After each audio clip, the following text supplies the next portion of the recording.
C'est la seule chose qui empêche cet F-15 israélien de s'écraser après une mauvaise manœuvre. Privé de communication et opérant en silence radio total. 2 paires de chasseurs multirôles F-15I Rom décollent de la base aérienne de Hatzerim, dans le sud d'Israël, à 2h13 locale, juste à l'ouest d'Eilat. La formation vole à 150 pieds au-dessus de la mer Rouge avant de descendre dans une zone d'ombre radar, qui dissimule leur départ sous des lacunes de surveillance connues et la topographie naturelle.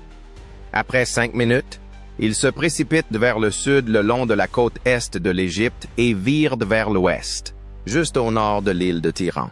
Lorsque l'avion entre dans des zones de basse pression, l'alimentation en oxygène commence dans les cockpits. Tous les systèmes qui ne sont pas nécessaires au vol ou à la détection restent inactifs.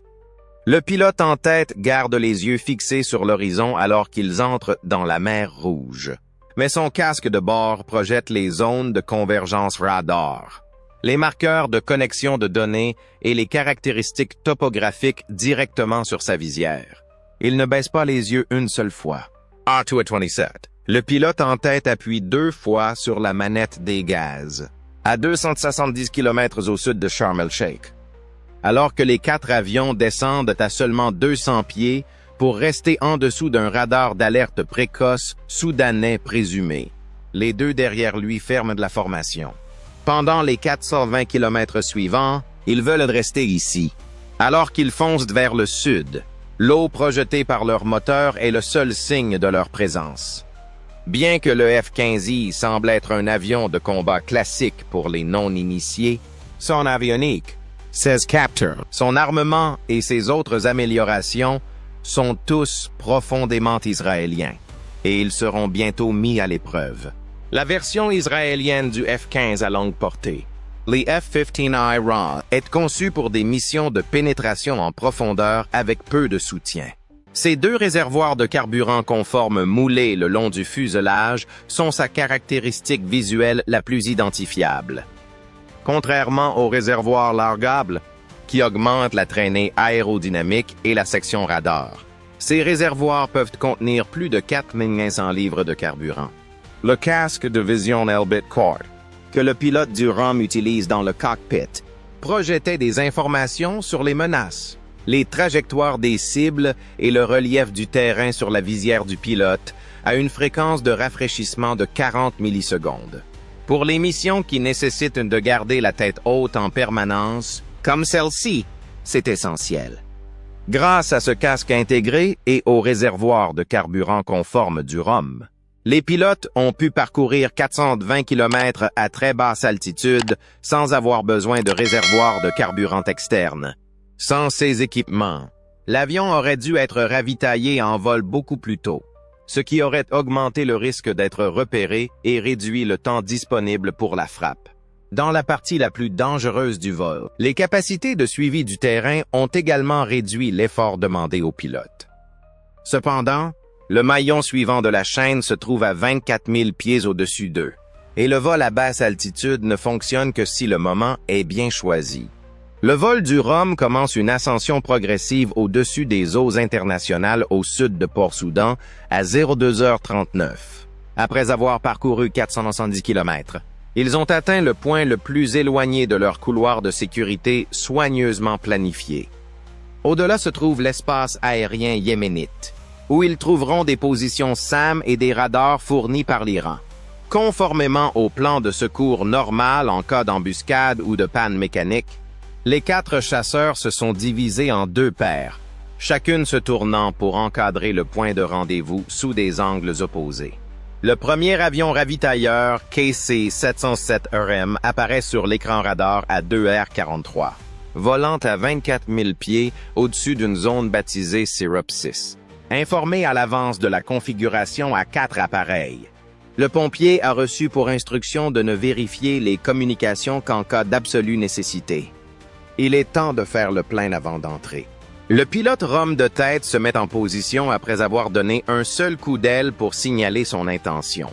Le gros ravitailleur gris, dont le bras de ravitaillement est déjà déployé et stabilisé par des ailettes de contrôle actives, projette une longue ombre dans la lumière des étoiles. L'opérateur de la perche effectue un seul réglage d'assiette lorsqu'il se connecte, dirigeant la sonde avec un bruit métallique dans le réceptacle situé au-dessus du cockpit. En moins de 3 minutes, chaque ROM consomme suffisamment de carburant pour leur fournir un rayon d'action de 1600 km lorsqu'ils sont entièrement armés.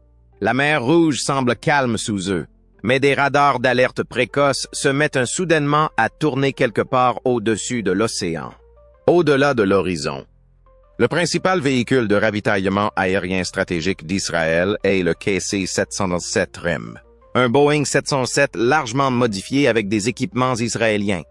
Les avions rapides comme le F-15I peuvent être ravitaillés en moins de 3 minutes grâce à son système de ravitaillement à haut débit, qui peut transférer jusqu'à 2500 gallons par passage. Vous pouvez voir des stabilisateurs actifs sur les 2 ailettes de l'ensemble de la perche, qui maintiennent l'alignement de la buse même dans des conditions difficiles.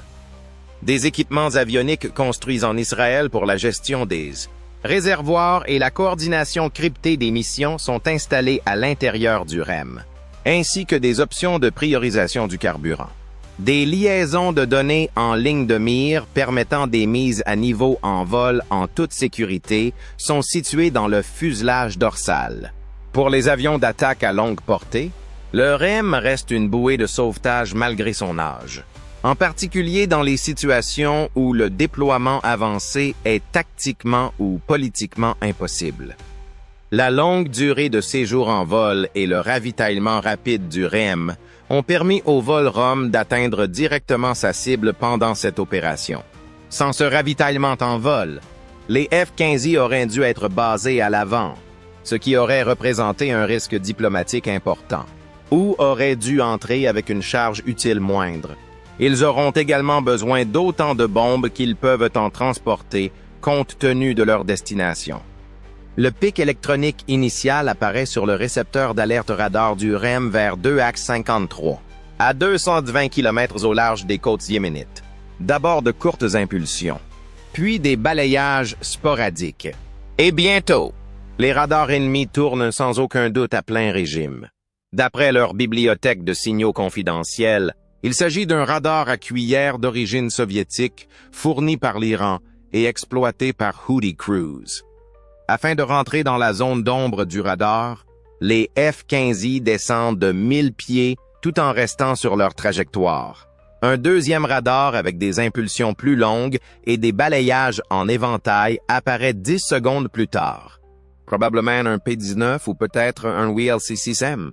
Ces radars de recherche indiquent un réseau de défense aérienne multineux coordonné qui a été récemment activé au-dessus de Sanaa.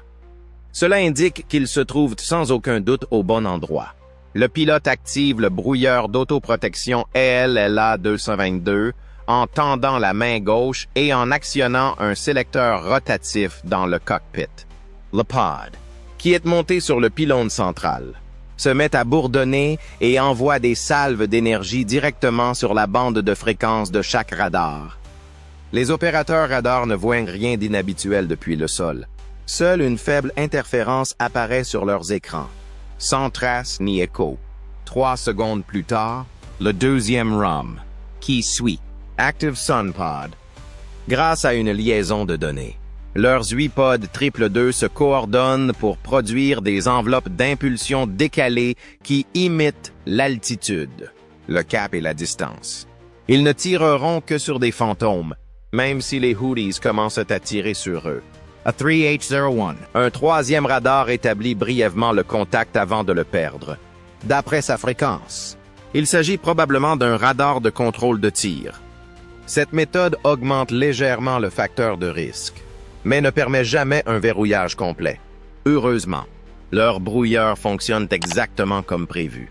Le pod de contre-mesure électronique aéroporté haut de gamme d'Israël, Elta Ella 222, également appelé 8222, est conçu pour tromper, confondre et supprimer les systèmes radars contemporains sans exposer l'avion hôte au risque d'être détecté. La suite de guerre électronique de ces pods, qui est logé sur la ligne centrale ou sur un pylône monté sur l'aile, était capable de détecter en temps réel les émissions radar et d'émettre des impulsions de brouillage personnalisées vers la source. Contrairement aux brouilleurs à large spectre, le 822 enregistre les signaux entrants, modifie leur timing ou leur fréquence, puis les retransmet de manière à semer la confusion dans le radar ennemi quant à leur direction et leur portée. Cette opération est réalisée à l'aide de techniques de mémoire numérique des fréquences radar. Le pod peut effectuer cette action sur plusieurs bandes de fréquences jusqu'à 16 fois simultanément. Il est particulièrement redoutable ici, car il est intégré à l'ordinateur de mission de l'avion. Dans ce cas, le pod reçoit les classifications des cibles du système de guerre électronique embarqué dans la ROM, ce qui lui permet d'effectuer des séquences de brouillage précises sans intervention du pilote. Une capacité cruciale pour les événements à venir. Les F-15 franchissent une crête basse à 18 km au nord-ouest de Sanaa vers 3-06. À partir de ce point, il est difficile de dissimuler le terrain. Sur le radar, ils sont complètement exposés. Les pilotes maintiennent leur altitude à 2000 pieds et accélèrent jusqu'à 480 nœuds, en espérant qu'aucun homme équipé d'un lance-roquettes portable ne se trouve dans la zone. La silhouette noire de Sanaa apparaît à l'horizon alors que les pilotes se rapprochent de leur destination. Ils utilisent des superpositions de ciblage précises de l'aéroport international de Sanaa en conjonction avec l'affichage HUD de leur casque. La présence de 6 drones Shahed 136, de 4 unités radar mobiles et d'un poste de commandement présumé opérant dans l'aéroport a été confirmé par des images satellites prises seulement 12 heures plus tôt, bien que cela ait été de courte durée. L'adrénaline prend le dessus dans le cockpit de tête, provoquant une respiration saccadée chez le pilote. Les systèmes de ciblage compensent les légères vibrations de l'avion à cette vitesse, ce qui permet un verrouillage parfait, malgré les turbulences. Chaque ROM est équipé de 4 missiles Rampage, positionnés sur des pylônes renforcés sous les ailes et dotés d'un corps angulaire élancé, difficilement visible depuis le HUD. L'officier chargé des armes entre les coordonnées dans le système de contrôle de tir situé à l'arrière de chaque F-15. Aucune modification n'est nécessaire. Les missiles sont alimentés par un GPS préchargé avec une sauvegarde inertielle cryptée. Le chef de vol annonce le signal tant attendu. Arme libre, A3R7, alors que la formation se trouve à 20 km de l'aéroport et se rapproche. Le premier Rampage quitte rapidement son rail une demi-seconde plus tard, suivi de 7 autres. Le propulseur de chaque Rampage s'allume après une brève pause lorsqu'il quitte les rails. Alors que le missile vire légèrement vers le nord-est en direction de chaque cible préprogrammée, l'accélération brutale le propulse en avant dans un éclat de lumière éblouissant. Les 4 pilotes ROM ont tiré leur première salve en 6 secondes, lançant au total 8 missiles qui volent actuellement à Mach 1.5. Le timing quasi simultané est respecté, même lorsque leurs instruments indiquent que des balayages radar actifs se connectent à partir de 3 nœuds différents à l'est de leur position. La formation maintient son cap pendant 28 secondes. Le premier impact est enregistré sur le dépôt d'essence à 03h08, un hangar de maintenance.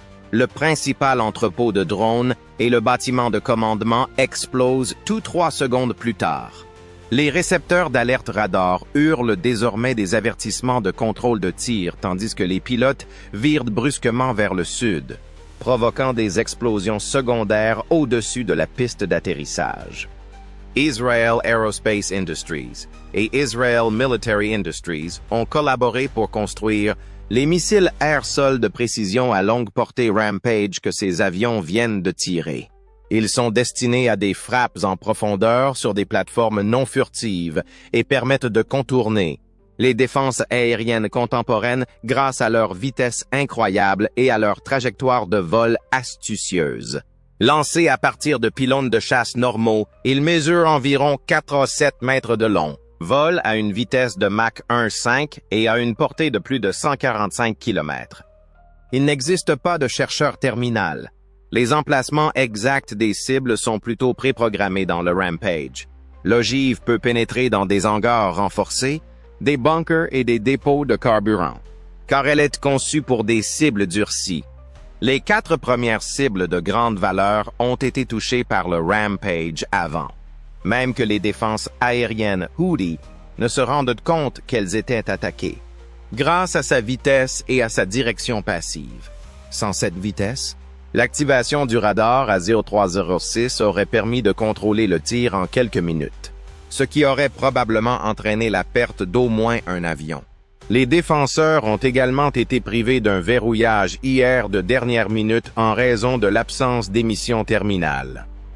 Les Houthis, cependant, disposaient d'un peu plus de temps, ce qui était terrible pour les Israéliens. La formation se brise fortement à bâbord et à tribord après son premier passage. Les cibles restantes s'alignent dans leur viseur alors que les F-15 s'approchent pour un autre passage.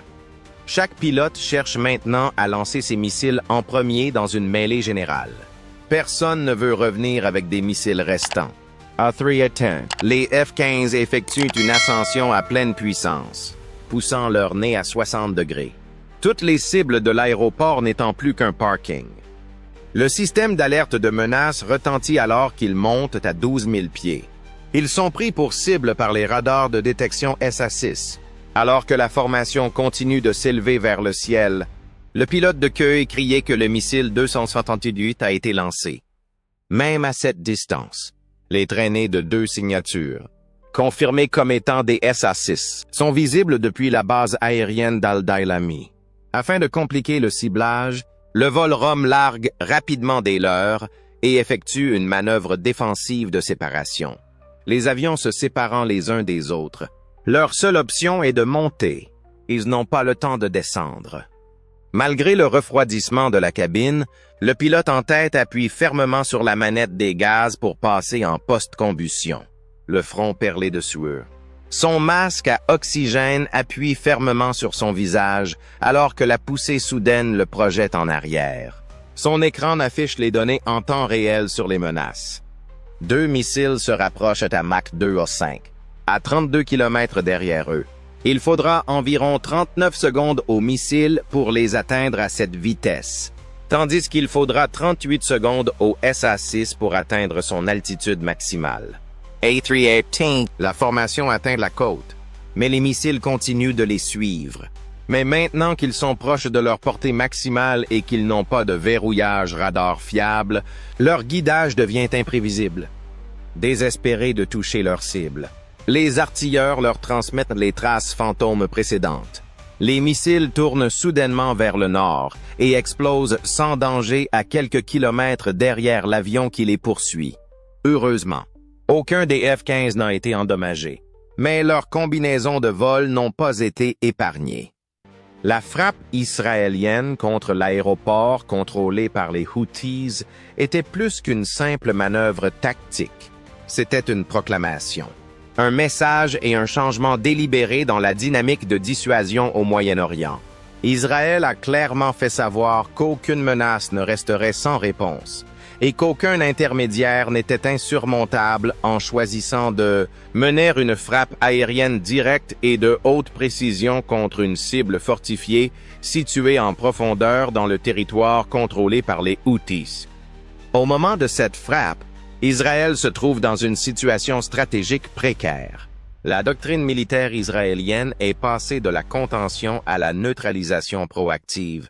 Les milices soutenues par l'Iran ayant renforcé leur présence en Syrie, au Liban, en Irak et désormais au Yémen.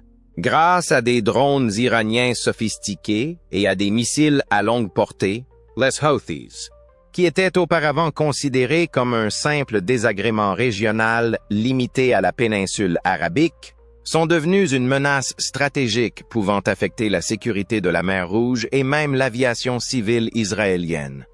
Israël a atteint plusieurs objectifs à la fois en frappant une piste d'atterrissage vital utilisée pour le lancement de drones et le soutien logistique. Dans un premier temps, cela a entravé la capacité des Houthis à mener des attaques à plus longue portée contre des cibles israéliennes ou maritimes. Deuxièmement, cela a démontré la faiblesse de l'infrastructure militaire des Houthis malgré leurs efforts pour fortifier leur position. Troisièmement, cela a dissuadé non seulement les Houthis, mais aussi Téhéran, le Hezbollah et d'autres parties attentives dans la région. Les effets de cette frappe s'étendent toutefois bien au-delà du rayon de l'explosion. L'activité israélienne est évaluée à la lumière des changements d'alignement régionaux dans plusieurs capitales du Golfe. L'Arabie saoudite se trouve actuellement dans une situation diplomatique difficile après des années de lutte pour contenir la menace Houthi. Bien que Riyad ait récemment cherché à apaiser les tensions en engageant le dialogue avec l'Iran et les Houthis, la frappe israélienne ramène l'armée sur le devant de la scène et pourrait compliquer les efforts de paix. Cependant, de nombreux États du Golfe verront discrètement cette opération comme un rappel de ce qu'Israël est capable d'accomplir et de ce que eux-mêmes, souvent soumis à des contraintes politiques, ne peuvent pas faire publiquement. À Téhéran, cette frappe sera considérée comme la poursuite de la guerre de l'ombre, à tout le moins. Leurs réseaux opérationnels auront été endommagés et les conseillers iraniens intégrés aux troupes houthis pourraient avoir été touchés. La puissance aérienne de précision et le renseignement en temps réel sapent la profondeur stratégique de l'Iran, qui repose sur l'asymétrie et la guerre par procuration. La maturité de la doctrine israélienne et sa connaissance approfondie de la matrice des dangers sont démontrés par sa capacité à mener de telles opérations sans aggraver les tensions régionales. Cette frappe présente à la fois des risques et un soulagement pour les États-Unis. D'une part, elle soulage les troupes américaines dans la mer Rouge, qui ont été fréquemment menacées par les drones et les missiles des Houthis. Cependant, si l'Iran ou les Houthis élargissent leurs cibles en réponse, cela pourrait enfoncer davantage les États-Unis dans la logique de représailles complexes de la région. Dans les capitales régionales, le soutien tacite ou l'absence de soutien de Washington à l'attaque sera analysé de près. Les répercussions politiques se feront immédiatement sentir au Yémen, afin de ne pas apparaître comme faibles aux yeux de leur opinion publique et de la région. Les dirigeants Houthis seront sous pression pour réagir. Toute escalade manifeste pourrait donner lieu à la formation d'une coalition d'acteurs anti-Houthis, enhardis par le succès israélien ou, pire encore, par de nouvelles attaques israéliennes. Des messages à forte teneur politique pourraient à nouveau viser les populations civiles, qui souffrent déjà de la famine et de la guerre. D'un point de vue stratégique, l'attaque israélienne n'est probablement que le début d'une campagne plus large combinant capacités cybernétiques, opérations spéciales et surveillance spatiale dans une réaction multidomaine à l'architecture régionale de l'Iran. Le fait de cibler des centres de commandement, des installations radars et des sites de lancement de drones témoignent d'une stratégie méthodique plutôt que d'une riposte symbolique. Cela soulève une question cruciale. Cette attaque va-t-elle déclencher ou décourager le prochain lancement? Les objectifs d'Israël sont clairs pour l'instant. Le prix de l'agressivité sera payé à la source comme aux frontières. Et cette prise de conscience pourrait changer la donne dans une région où les mandataires ont toujours agi en présumant d'une distance de sécurité et d'un déni plausible. Pour l'instant, au revoir.